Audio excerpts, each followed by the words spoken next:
ಕಾವೇರಿ ವಿಚಾರವಾಗಿ ಇವತ್ತು ಸರ್ವಪಕ್ಷ ಸಭೆ ನಡೆಯಿತು. ಸಭೆಯ ನಂತರ ಸುಪ್ರೀಂ ಕೋರ್ಟ್ಗೆ ಮೇಲ್ಮನವಿ ಸಲ್ಲಿಸುವ ಕುರಿತು ಕಾನೂನು ತಜ್ಞರ ಜೊತೆ ಚರ್ಚೆ ಮಾಡ್ತೀವಿ ಅಂತ ಸಿಎಂ ಡಿಕೆ ಶಿವಕುಮಾರ್ ಮಾಹಿತಿಯನ್ನ ನೀಡಿದರು. ತಮಿಳುನಾಡಿನ ಡಿಎಂಕೆ ಪಕ್ಷದವರು ಸುಪ್ರೀಂ ಕೋರ್ಟ್ಗೆ ಹೋಗಿದ್ದಾರೆ.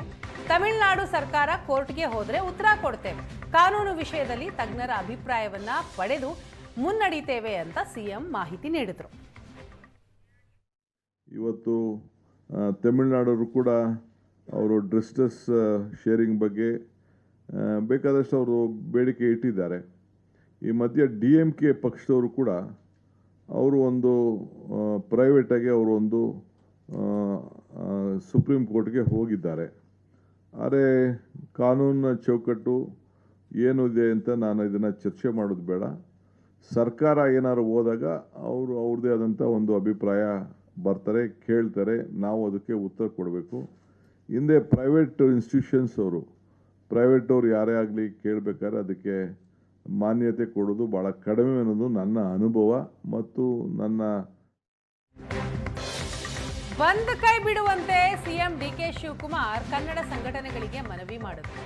ಎಲ್ಲ ಸಂಘಟನೆಗಳು ಕರ್ನಾಟಕ ಬಂದ್ನಿಂದ ಹಿಂದೆ ಸರಿಬೇಕು, ಸರ್ವಪಕ್ಷ ಸಭೆಯಲ್ಲೂ ಬಂದ್ ಮಾಡಬಾರದು ಅಂತ ಚರ್ಚೆ ಮಾಡಿದ್ದೇವೆ, ಬಂದ್ ಮಾಡೋದ್ರಿಂದ ಏನೂ ಪ್ರಯೋಜನ ಆಗಲ್ಲ ಅಂತ ಹೇಳಿದರು.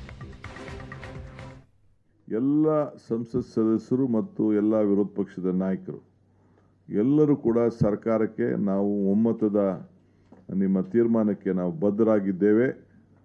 ಇನ್ನು ಕೆಲವು ಸಲಹೆಗಳನ್ನು ಕೊಟ್ಟಿದ್ದಾರೆ. ಆ ಸಲಹೆಗಳನ್ನು ನಾನು ಕಾನೂನಿನ ಚೌಕಟ್ಟಿನಲ್ಲಿ ನಮ್ಮ ಹಿರಿಯರ ತಜ್ಞರು ಮತ್ತು ನಮ್ಮ ಲೀಗಲ್ ಟೀಮ್ ಹತ್ರ ಚರ್ಚೆ ಮಾಡಿ ಮತ್ತು ನನ್ನ ಸಹೋದ್ಯೋಗಿಗಳ ಹತ್ರ ಯಾರು ಮಿನಿಸ್ಟರ್ಸ್ ಇದಕ್ಕೆಲ್ಲ ಸಂಬಂಧಪಟ್ಟವರು ಇದ್ದಾರೆ, ಪವರ್ ಇರ್ಬೋದು, ಇರಿಗೇಷನ್ ಇರ್ಬೋದು, ಡೆಪ್ಟಿ CM ಇರ್ಬೋದು, ರೆವಿನ್ಯೂ ಇರ್ಬೋದು, ಯಾರ್ಯಾರು ಆ ಭಾಗದಿಂದ ಪ್ರತಿನಿಧಿಸ್ತಾರೆ ಅವರೆಲ್ಲರೂ ಕೂಡ ಅವರ ಅನುಭವದ ಮೇರೆಗೆ ಚರ್ಚೆ ಮಾಡಿ ಕೆಲವು ಅಭಿಪ್ರಾಯಕ್ಕೆ ನಾನು ಬರೋನಿದ್ದೇನೆ.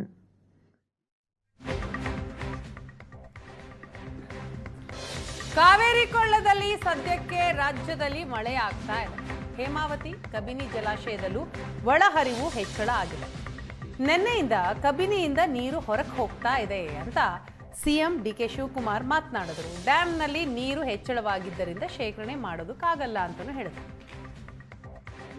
40 TMC ನಾವು ಈ ವರ್ಷ ಬಿಡಬೇಕಾಗಿತ್ತು ಜುಲೈನಲ್ಲಿ.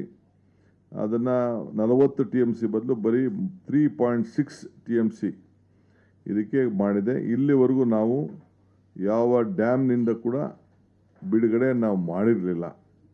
ನಿನ್ನೆ ಮಧ್ಯಾಹ್ನ ನಂತರ ನಾವು ಅದನ್ನು ನೀರನ್ನು ಕಂಟ್ರೋಲ್ ಮಾಡಲಿಕ್ಕೆ ಸಾಧ್ಯ ಇಲ್ಲ ಅನ್ನೋ ದೃಷ್ಟಿಯಿಂದ ಆ ಡ್ಯಾಮ್ನ ಸೇಫ್ಟಿಗೋಸ್ಕರ ಅಲ್ಲಿ ಏನು ನಮ್ಮ 2-3 ಅಡಿನ ಸ್ವಲ್ಪ ಕಂಟ್ರೋಲ್ ಇಟ್ಕೊಂಡು 3-4 ಕಂಟ್ರೋಲ್ ಇಟ್ಕೊಂಡು ಆ ಕಬ್ರಿನ ನಾವು ನೀರನ್ನು ಹೊರಗಡೆ ಹೋಗಲಿಕ್ಕೆ.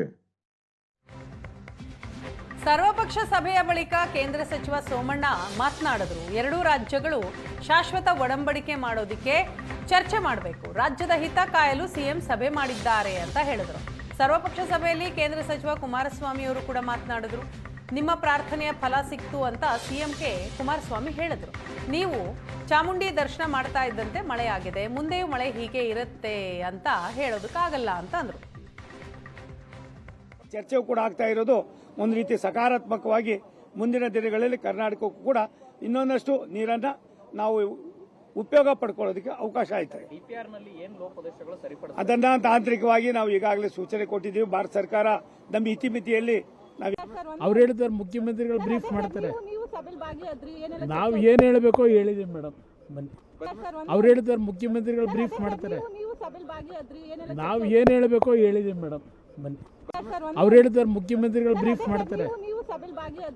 ನಾವು ಏನು ಹೇಳಬೇಕೋ ಹೇಳಿದೀವಿ ಮೇಡಮ್, ಬನ್ನಿ. ಅವ್ರು ಹೇಳಿದ್ದಾರೆ, ಮುಖ್ಯಮಂತ್ರಿಗಳು ಬ್ರೀಫ್ ಮಾಡ್ತಾರೆ.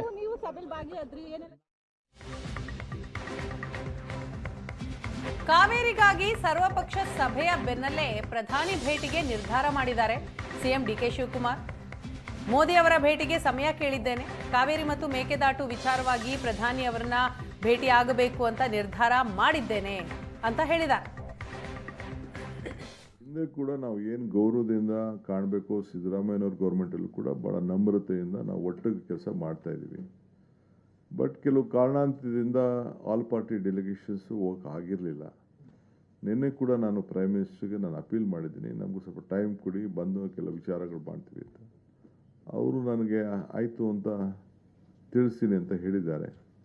ಸೊ ಪಾರ್ಲಿಮೆಂಟ್ ಎಲ್ಲ ಮುಗೀಲಿ, ಅಷ್ಟೊತ್ತಿಗೆ ಇನ್ನು ಸ್ವಲ್ಪ ದಿನ ಆಗಲಿ, ನೋಡೋಣ.